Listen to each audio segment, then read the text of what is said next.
Hi friends, പുതിയൊരു വീഡിയോയിലേക്ക് സ്വാഗതം. അപ്പോൾ ഇന്ന് ഞാൻ ഫ്ലവേഴ്സ് സ്റ്റുഡിയോയിൽ പോകുന്നുണ്ട്. നിങ്ങൾ തമ്മിൽ കണ്ട പോലെ തന്നെ റിമി ടോമിയുടെയും മീനാക്ഷിയുടെയും ഫോട്ടോ എടുക്കാൻ വേണ്ടി ഞാൻ ഫ്ലവേഴ്സ് സ്റ്റുഡിയോയിലേക്ക് പോകുന്നത്. ഒരു ചെറിയ ടെൻസ്റ്റാണ്, പിന്നെ ഭയങ്കര എക്സൈറ്റ്മെൻറ്റ് ഉണ്ട്. അത് വേറെ ഒന്നും കൊണ്ടല്ല, ഞാൻ സെലിബ്രിറ്റീസിൻ്റെ ഫോട്ടോസൊക്കെ എടുത്തിട്ടുണ്ട്. പക്ഷേ ഒരു 3-4 ഫോട്ടോഗ്രാഫേഴ്സിൻ്റെ കൂടെ നിന്നാണ് എടുക്കുന്നത്. പക്ഷേ ഇത്തവണ എക്സ്ക്ലൂസീവായിട്ടൊരു ഇൻഡിവിജ്വൽ ഷൂട്ടാണ്. എന്ന് വെച്ചാൽ വലിയൊരു ഫോട്ടോ ഷൂട്ട് എന്ന രീതിയിലല്ല, ഒരു പ്രോഗ്രാമിൻ്റെ ഒരു കോസ്റ്റ്യൂമിൻ്റെ ബേസ്ഡുള്ളൊരു ചെറിയ ഷൂട്ടാണ്. കുറച്ച് പിക്സൊക്കെ എടുക്കാനുള്ള പ്ലാനില്ല. അപ്പോൾ ആ ഒരു ബേസിലാണ് എന്നെ വിളിച്ചേക്കുന്നത്. അപ്പോൾ എനിക്ക് നല്ല സന്തോഷം തോന്നി. അപ്പോൾ ഇപ്പോൾ എന്തായാലും ഞാൻ മണിയുടെ പോകണയാണ്. നമ്മുടെ ഫ്ലവേഴ്സിൻ്റെ മെയിൻ സ്റ്റുഡിയോ വരുന്നത് അവിടെയാണ്. അപ്പോൾ അവിടെയാണ് ആ ഒരു ചെറിയൊരു ലിമിറ്റഡ് ടൈമേ ഉണ്ടാവുള്ളൂ. അപ്പോൾ അതിലൊരു ചെറിയ ഷൂട്ട് സെറ്റാക്കാനുള്ള പ്ലാനിലാണ്. അപ്പോൾ അങ്ങോട്ട് പോകണയാണ്. അപ്പോൾ എന്തായാലും ഇതിലൊരു കണ്ടിന്യൂസ് ഫുൾ വ്ലോഗ് എന്ന രീതിയിലൊന്നും ചെയ്യാൻ പറ്റില്ല. പക്ഷേ എൻ്റെ ലൈഫിൽ നടന്നൊരു മൊമെൻറ്റ് ക്യാപ്ചർ ചെയ്യുന്നു. ഇനി അവിടെ ചെന്നിട്ട് എന്തോരം കാര്യങ്ങൾ ആഡ് ചെയ്യാൻ പറ്റും, എന്തൊക്കെ കാര്യങ്ങൾ ക്യാപ്ചർ ചെയ്യാൻ പറ്റും ഒന്നും അറിയാൻ പറ്റില്ല. പക്ഷേ ജസ്റ്റ് ഫോട്ടോഷൂട്ടിലാണ് നമ്മുടെ കൂടുതൽ ഫോക്കസ്. അപ്പോൾ അതാണല്ലോ നമ്മുടെ മെയിൻ വരുന്നത്. അപ്പോൾ എൻ്റെ ലൈഫിൽ മൊമെൻ്റ് ആയതുകൊണ്ട് തന്നെ ഇതിൽ ക്യാപ്ചർ ചെയ്യുന്നുള്ളൂ. അപ്പോൾ നമുക്ക് എന്തായാലും അവിടുത്തെ വിശേഷങ്ങളൊക്കെ അവിടെ ചെന്നിട്ട് കാണാം. ഞാൻ എന്തായാലും ഇറങ്ങാൻ വേണ്ടി പോകുന്നുണ്ട്. സമയം ഇപ്പോൾ ഏകദേശം 1:50 2 മണിയാവാറായി. ഒരു 3:30 എത്തണം. മാക്സിമം നേരത്തെ ഇറങ്ങി ലൈറ്റ് ആവാത്തതിന് ചെല്ലാനും പ്ലാനാണ്. എന്തായാലും അങ്ങോട്ട് പോവാം ഫ്രണ്ട്സ്. അപ്പോൾ ഞാൻ ഫ്ലവേഴ്സ് സ്റ്റുഡിയോയുടെ ഉള്ളിലെത്തിയിട്ടാണ്. ഫസ്റ്റ് ഇപ്പോൾ മീനാക്ഷിയുടെ ഷൂട്ടാജ് എടുക്കാൻ വേണ്ടി പോകുന്നത്. നമുക്ക് സ്പേസ് കുറച്ച് കുറവാണ്. ഈ ഒരു ഏരിയയിൽ വേണം നമ്മൾ ഷൂട്ട് സെറ്റ് ചെയ്യാൻ വേണ്ടി. ഒരു ഷൂട്ട് കയറുന്നതിന് മുമ്പ് എടുക്കുന്ന കുറച്ച് ഫോട്ടോസ് അല്ല, അതായത് ഗ്രാൻഡ് ഒരു ഫോട്ടോ ഷൂട്ട് എന്ന രീതിയിലല്ല. അപ്പോൾ എന്തായാലും നമുക്ക് ഫസ്റ്റ് സ്റ്റെപ്പ് അതെടുക്കാം. ഇപ്പോൾ കൊണ്ടുവരും, ആളിപ്പോൾ വരും. അപ്പോൾ എന്നോട് ഇവിടെ വെയിറ്റ് ചെയ്യാൻ പറഞ്ഞപ്പോൾ ഫ്രണ്ട്സ് അങ്ങനെ ഒരു 10 മിനിറ്റ് പോസ്റ്റ് ഉണ്ട്. ഇവിടെ പോസ്റ്റ് അടിച്ചിരിക്കുന്നതാണ്. മീനാക്ഷി ഇപ്പോൾ വരുമെന്നാണ് പറഞ്ഞപ്പോൾ നമ്മുടെ എനിക്ക് ഈ ലൊക്കേഷനിലെ ഈ സ്പേസിൻ്റെ കാര്യം മാത്രം ഒരു തൃപ്തിയല്ല. നമുക്ക് എടുക്കുമ്പോൾ ബാക്ക്ഗ്രൗണ്ട് ആയാലും എല്ലാം ഒന്ന് ഒത്തുചേർന്ന് കിട്ടണ്ടേ. പക്ഷേ ഒരു സ്പേസാണ്. പിന്നെ ഈ ചെടിയും അവിടെ ഇവിടെയൊക്കെ വെച്ച് നോക്കാം. മാക്സിമം നല്ല രീതിയിൽ എടുത്തു കൊടുക്കാൻ നമുക്ക് ട്രൈ ചെയ്യാം.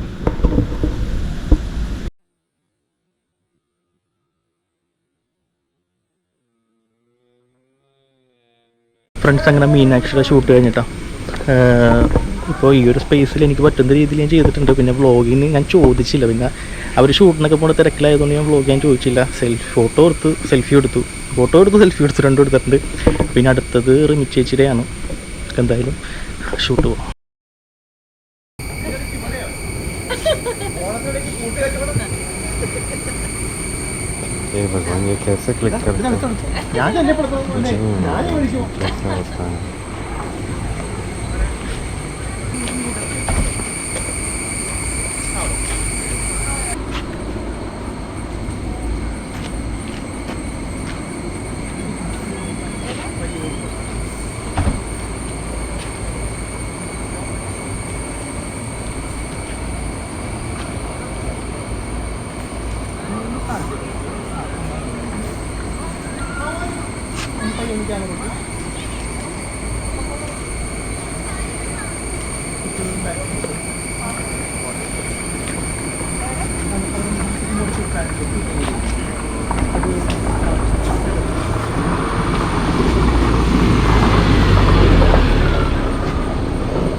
मोबाइल गया.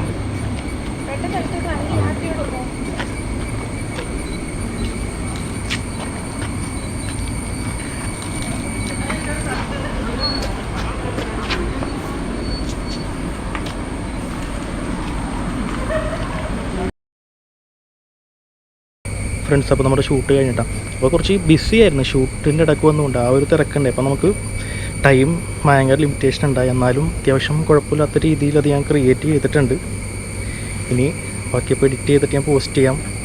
എന്തായാലും ഇൻസ്റ്റയിൽ വരും. ഇതൊരു പുതിയൊരു എക്സ്പീരിയൻസ് തന്നെയായിരുന്നു. അപ്പോൾ ഞാൻ എന്തായാലും ഇവിടെ നിന്ന് ഇറങ്ങട്ടെ.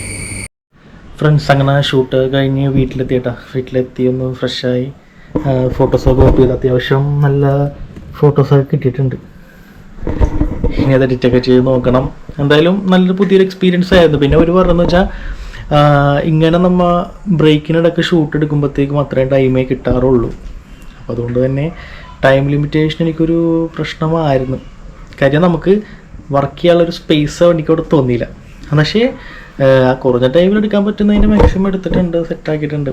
പിന്നെ ഇതൊക്കെ ഓരോരോ എക്സ്പീരിയൻസ് അല്ല, പുതിയ കാര്യങ്ങൾ ഈ ഫീൽഡിൽ തന്നെ നോക്കുമ്പോഴത്തേക്കും എന്തായാലും നല്ലൊരു അനുഭവമായിരുന്നു. നല്ലൊരു ഡേ ആയിരുന്നു. പുതിയ കാര്യങ്ങൾ കാണാൻ പറ്റി, പുതിയ ആൾക്കാരെ ഫോട്ടോ എടുക്കാൻ പറ്റി. എന്തുകൊണ്ട് സന്തോഷം. അപ്പോൾ ഇപ്പോൾ ഇത് വലിയൊരു സംഭവമൊന്നുമില്ല ടീ വ്ളോഗിൽ ഇങ്ങനെ പോയപ്പോഴത്തേക്കും ജസ്റ്റ് ഒരു മെമ്മറബിൾ മൊമെൻ്റ് എന്ന രീതിയിലൊന്ന് ക്യാപ്ചർ ചെയ്യുന്നുള്ളൂ. അപ്പോൾ തുടർന്നും ഓരോ വീഡിയോസ് വരും, നല്ല സപ്പോർട്ട് വേണം. അപ്പോൾ മറ്റൊരു വീഡിയോ കാണുന്നവരെ ബൈ.